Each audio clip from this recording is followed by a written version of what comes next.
कहते हैं कि जब जुनून और समर्पण एक साथ मिलते हैं तो साधारण इंसान भी असाधारण कार्य कर सकता है। प्रदीप विश्वकर्मा जो पेशे से तो नगर निगम में वेल्डर हैं, लेकिन उनकी भीतर एक कुशल कलाकार भी बसता है। उनकी कलाकारी और सृजनशीलता का पूरा शहर गवाह है।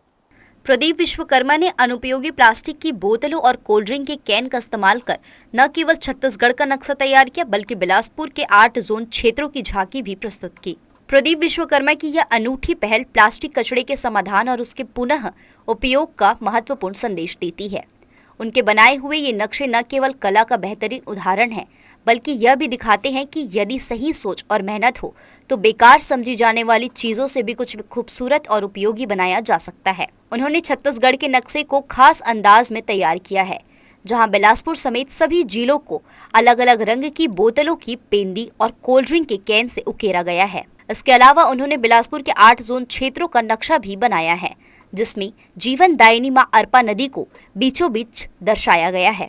प्रदीप केवल नक्शे ही नहीं बल्कि अन्य रचनात्मक कलाकृतियां भी बनाते हैं।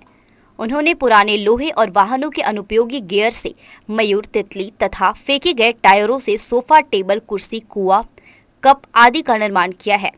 उनकी ये कलाकृतियां अब शहर के विभिन्न उद्यानों और सार्वजनिक स्थानों की शोभा बढ़ा रही है। यह कला केवल सुंदरता ही नहीं बल्कि रिसाइकलिंग और अपसाइक्लिंग की अहमियत को भी दर्शाती है।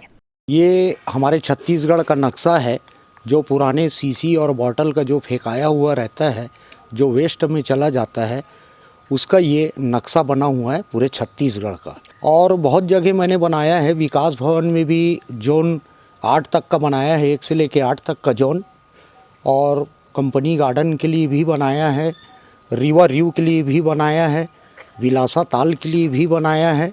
वैसे मैं बहुत सारा चीज़ बनाता ही रहता हूँ वक्त वक्त में। ये सभी चीज़ें काल्पनिक बनता है, जो कबाड़ का फेंकाया हुआ चीज़ से ये सभी चीज़ बनता है।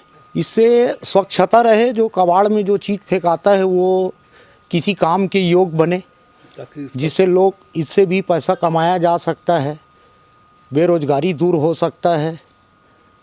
जो चीज़ें कबाड़ का है उससे बढ़िया बढ़िया चीज़ बनाया जा सकता है। और क्या क्या बना सकते हो? और ये तो बहुत कुछ मैं बना सकता हूँ। ये सभी चीज़ें काल्पनिक है। मन में मेरे काल्पनिक बहुत सारे रहते हैं, जो चीज़ बनना चाहे वो मेरे से बन जाता है। 27-28 वर्षों से नगर निगम में वेल्डर के रूप में कार्यरत इस प्रतिभाशाली कलाकार को अब तक कोई सम्मान, पुरस्कार या प्रशस्ति पत्र नहीं मिला। यह विडंबना ही है कि जो व्यक्ति अपने हुनर से शहर को सजाने और संवारने में जुटा है, उसे आज तक किसी भी तरह की आधिकारिक मान्यता नहीं मिली। बावजूद इसके प्रदीप विश्वकर्मा अपने जुनून और मेहनत से बिना रुके काम कर रही हैं। उनका लक्ष्य केवल एक ही है, अपने शहर को और सुंदर बनाना और समाज को पर्यावरण संरक्षण का संदेश देना। अब सवाल यह उठता है कि क्या नगर निगम और प्रशासन उनकी इस अद्भुत प्रतिभा को पहचान कर उन्हें उचित सम्मान देगा, या फिर यह कलाकार यूं ही गुमनाम रहकर अपने हुनर से शहर को सजाने में लगा रहेगा। जी न्यूज़ के लिए प्रियंका सिंह की रिपोर्ट।